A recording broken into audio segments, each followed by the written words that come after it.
3 meters above the ground, 200 kilometers per hour. The engine is screaming. Poison is pouring from the wings, and somewhere ahead, stretched across the field like a trap, there is a steel wire the pilot cannot see. This was crop dusting. For decades, it was the deadliest job in the sky. Pilots called it flying in the graveyard zone. Too low to jump, too fast to stop, too close to the ground to make a single mistake. And yet, today, something incredible has happened. The pilot is gone. The danger is gone.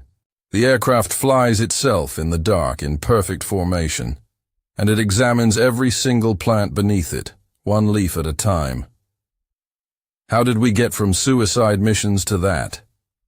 The answer is a 100-year story full of things you will not believe. A tiny beetle that accidentally created one of the biggest airlines in the world.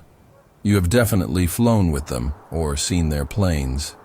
And human beings who were paid to stand in a field while an aircraft sprayed poison directly over their heads. On purpose, every day. Stick around because every part of this story is stranger than the last. But first, this channel tells the hidden stories behind the machines that feed the world. And it is just getting started.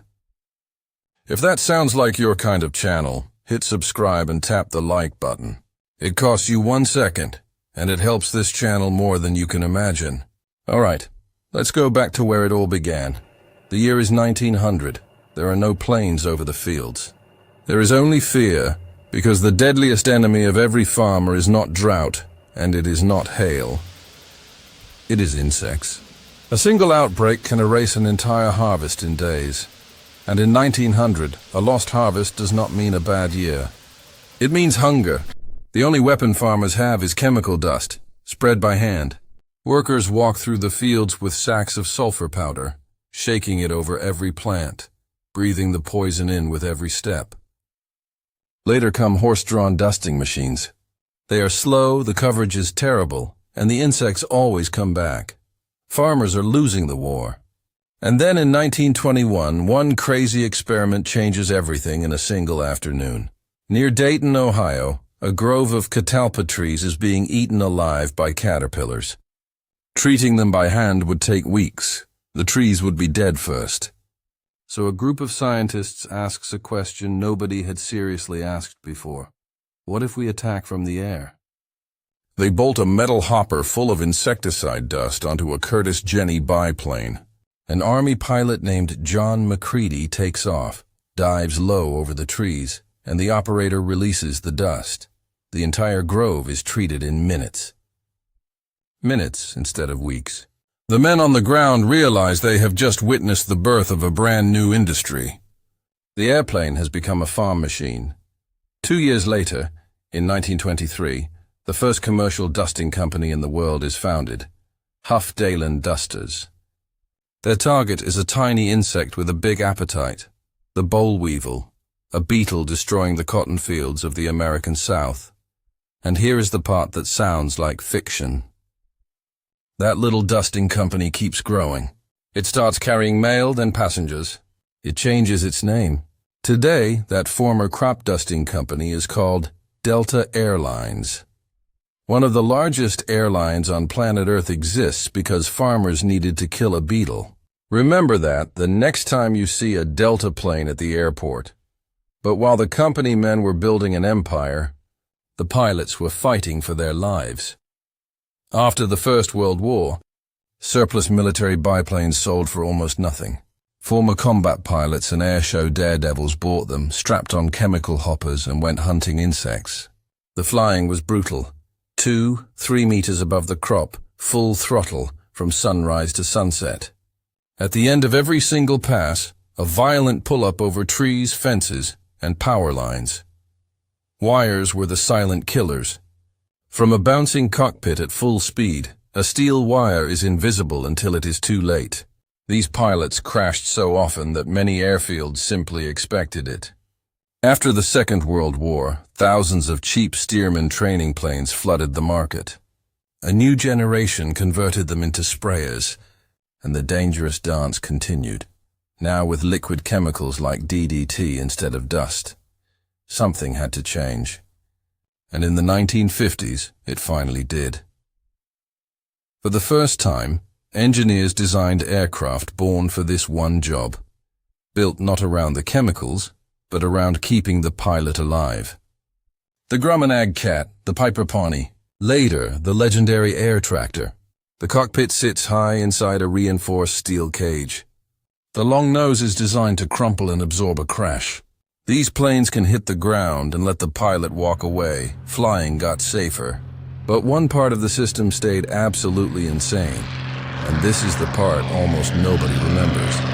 The pilot had no way of knowing exactly which strip of the field he had already sprayed. GPS did not exist. So the solution was this: human flaggers. Real people, standing at the edge of the field, holding bright flags to mark each line. After every pass, they walked a few meters sideways, and the aircraft thundered back toward them, releasing chemicals almost on top of their heads. For decades, living human beings were the navigation system of aerial spraying. Then, in the 1980s and 90s, GPS arrived and made the whole thing look prehistoric overnight. A screen in the cockpit now guided the pilot with accuracy of less than 1 meter. Every pass recorded, every gap visible. The flaggers finally went home. You would think the story ends there. Not even close. Because the biggest twist was still coming, removing the pilot entirely. It started quietly in Japan in the 1990s. Small rice paddies, aging farmers, no pilots. So Yamaha built a remote-controlled helicopter that sprayed the fields with nobody on board. It worked, and it cracked open a door that would change everything. In the 2010s, agricultural drones exploded. Electric, compact, affordable. They hover, they fly slowly. They treat corners and slopes no airplane could ever reach. And today they hunt in packs. Swarms of drones sweep across giant farms at night, following the terrain automatically, flying home to refill, launching again, while one single operator watches from the ground, and the newest machines have crossed the final frontier. With cameras and artificial intelligence, they inspect every individual plant as they fly. Healthy crop? Not a single drop. A weed? A precise microdose on that exact leaf. Chemical use drops by up to 90%. The poison that workers once inhaled from sacks now touches almost nothing but the target. Look at this journey one more time. Sacks of sulfur in human hands. Daredevils dodging wires at full throttle. Armored aircraft, satellites, and now silent, intelligent machines that see every leaf with no human anywhere near the danger. 100 years ago, protecting a field could cost a pilot his life. Today, it is one of the most precise operations in agriculture. That transformation happened in a single century, and it is not slowing down. If this story amazed you, remember what you promised at the beginning. Hit that like button, and subscribe if you have not yet. Next week, another machine with a hidden story gets its turn. The crops are planted and protected from the sky. Now, want to watch the giant machines that harvest them? The Combine Harvester video is right here on your screen. Thanks for watching. See you in the next one.